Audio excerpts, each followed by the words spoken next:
Bismillahirrahmanirrahim. Assalamualaikum warahmatullahi wabarakatuh. Innal hamdalillah nahmaduhu wa nasta'inuhu wa nastaghfiruhu wa nastahdihi wa na'udzu bihi min shururi anfusina wa sayyiati a'malina. May yahdihillahu fala mudilla lahu wa may yudlil fala hadiyalah. Wa asyhadu an la ilaha illallah wahdahu la syarika lah wa asyhadu anna sayyidana wa habibana wa syafi'ana wa maulana Muhammadan abduhu wa rasuluh. Allahumma salli wa sallim wa zid wa barik wa an'im ala sayyidina wa habibina wa syafi'ina wa maulana Muhammad wa ala alihi wa ashabihi wa man da'a bi da'watihi wa istanna bi sunnatihi ila yaumiddin, amma ba'du. Sahabat qarib yang dimuliakan Allah, alhamdulillah kita bersyukur kepada Allah atas segala nikmat yang telah diberikan kepada kita. Mudah-mudahan dengan bersyukurnya kita, Allah lebih menambahkan kembali nikmat-nikmatnya. La in syakartum la azidannakum. Firman Allah Subhanahu wa taala, sungguh apabila kalian bersyukur, maka pasti aku akan tambahkan nikmatku kepada kalian. Mudah-mudahan kita termasuk hamba-hambanya yang pandai untuk bersyukur. Amin ya rabbal alamin. Kita bersalawat kepada Rasulullah sallallahu alaihi wasallam. Mudah-mudahan keridhaan Allah berikan kepada ahlul bait, para sahabat beserta siapa saja yang mengikuti beliau sampai hari akhir nanti. Sahabat karib yang dimuliakan Allah Subhanahu wa taala, pada pertemuan yang telah lalu kita sudah membicarakan tentang salah satu amalan yang sangat berbahaya, yang itu bagian daripada ar-ruqyah al-ghairu masyru'ah, bagian daripada ruqyah yang tidak dianjurkan di dalam agama kita, yaitu apa? Datang kepada dukun, datang kepada peramal, datang kepada orang-orang pintar. Dan kita menjelaskan bagaimana bahayanya, sebagaimana yang sudah disebutkan di dalam hadis Rasulullah sallallahu alaihi wasallam. Pada kesempatan kali ini kita akan mencoba untuk melihat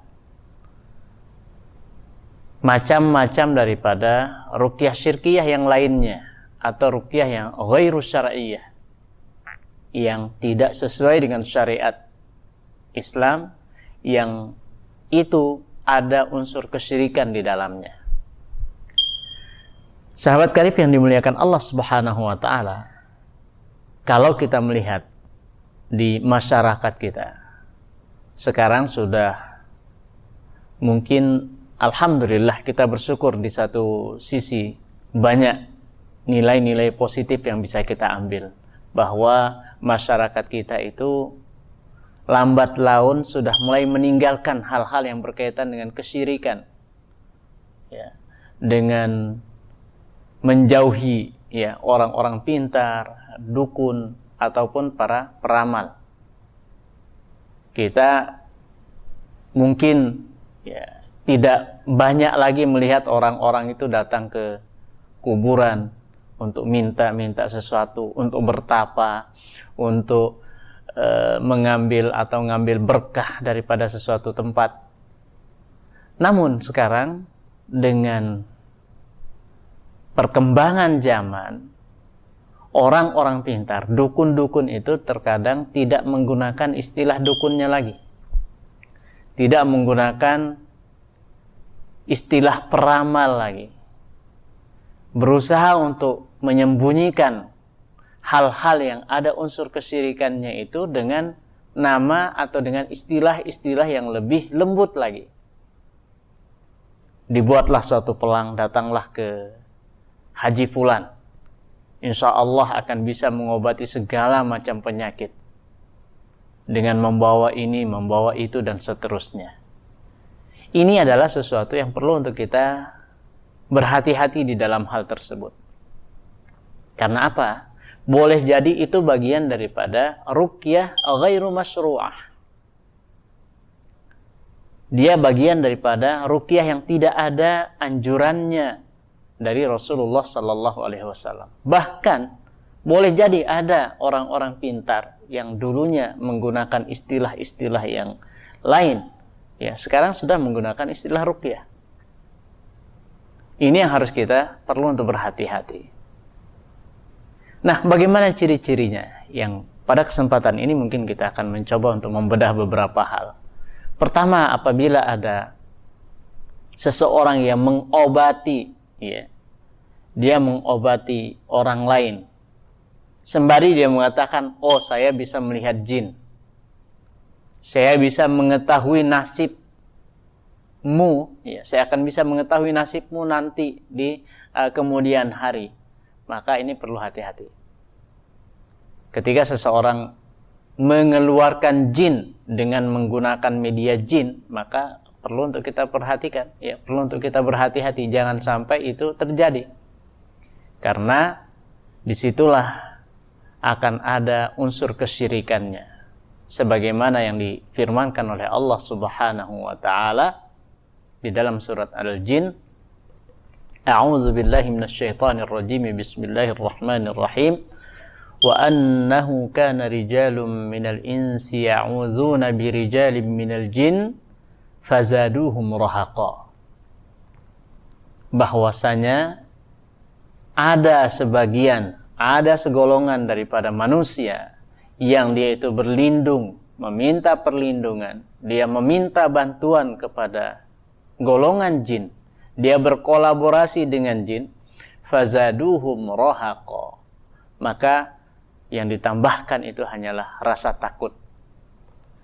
Nah, disinilah sahabat karib yang dimuliakan Allah Subhanahu wa taala, ketika ruqyah itu sudah menggunakan bantuan daripada jin, ayat yang dibaca boleh jadi sama, Al-Fatihah, ayat kursi, Qul huwallahu ahad, Al-Falaq, An-Nas, tapi di balik itu ada unsur-unsur lain. Dia membaca Al-Fatihah itu, dia membaca 3 Qul itu untuk mendatangkan khadam daripada ayat tersebut. Yang ini mungkin istilah dari mereka. Ya, ini adalah khadamnya.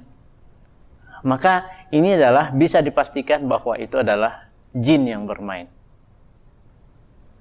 Atau misalkan ketika seseorang ya meruqyah, kemudian dia mengatakan, oh dia tahu, ya, di kamar sebelah, ya, ada 10 jin, di kamar sebelahnya lagi ada 5 jin. Oh, ini harus dikeluarkan dengan cara apa? Kita harus menyembelih seekor kambing, ya, seekor ayam, ya, kemudian kita sedekahkan kepada fakir miskin. Maka ini adalah bagian daripada ruqyah ghairu masyru'ah, ruqyah yang tidak sesuai dengan syariat Islam. Karena kembali kita mengingatkan bahwa ruqyah yang sesuai dengan syariat Islam itu hanya sangat-sangat sederhana. Dengan mudah kita untuk menggunakannya, kita membacanya. Kita membaca Al-Quran, kita membaca Al-Fatihahnya, kita membaca ayat kursinya, tanpa ada unsur meminta bantuan daripada makhluk yang lainnya. Kita tidak akan tergantung, ya, kepada makhluk yang lainnya, yaitu di sini dalam hal ini adalah jin, yang mereka itu berusaha untuk menggoda dengan cara halus, ya. Nanti kalau engkau tidur, coba baca sholawat ini, coba baca ayat ini, saya akan datang, saya akan bangunkan kamu untuk sholat tahajud, saya akan bangunkan kamu untuk sholat berjamaah. Ini adalah bisikan-bisikan daripada setan dan jin yang perlu untuk kita berhati-hati. Nah, sahabat karib yang dimuliakan Allah, kembali kita kepada orang-orang yang mengaku bisa melihat jin, orang-orang yang mengaku bisa meramal. Kalau itu dianggap sebagai kelebihan, maka itu adalah sesuatu yang sangat-sangat salah. Justru itu adalah kekurangan yang perlu untuk kita perbaiki dan kita luruskan. Apabila kita melihat misalkan ada di antara keluarga kita atau sahabat kita yang anaknya indigo misalkan, ya, itu bukan kelebihan, tapi perlu untuk kita ruqyah dengan cara-cara yang syar'iyyah.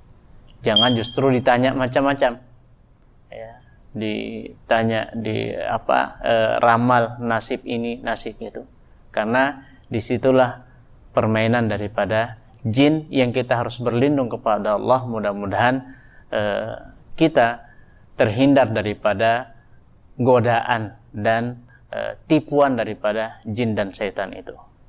Ingat bahwasanya Allah Subhanahu wa taala telah menjadikan inna syaitana lakum aduun fattakhizuhu aduwa. Sesungguhnya setan itu menjadi musuh bagi kita, maka jadikanlah dia sebagai musuh. Jangan sampai kita menjadikan dia sebagai sahabat. Mudah-mudahan ada manfaatnya dan kita berlindung sekali lagi. Kita menjaga diri kita dan keluarga kita. Mudah-mudahan Allah menjauhkan kita dari tipu daya jin dan setan. Aqulu qouli hadza wassalamualaikum warahmatullahi wabarakatuh.